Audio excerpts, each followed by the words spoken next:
47મું નામ તન નિમંત્રણ ભોજકઃ, એટલે શ્રી ગુસાઈજી કૃષ્ણને ભક્તોને ત્યાં ભોજન માટે નિમંત્રણ આપનારા છે.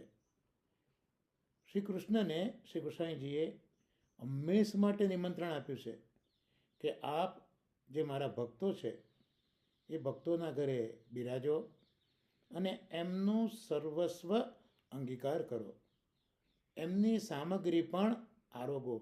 આવી વિનંતીથી શ્રી ઠાકોરજી ભક્તોને ત્યાં બિરાજે છે અને ગુસાઈજીની કાનીથી ભક્તો જે કંઈ સામગ્રી ધરે છે તે આરોગે છે. એટલે જ આપણે ઠાકોરજીને ભોગ ધરતા શ્રી મહાપ્રભુજી ગુસાઈજીની કાની આપીએ છીએ. આ તો ભક્તિ માર્ગ છે.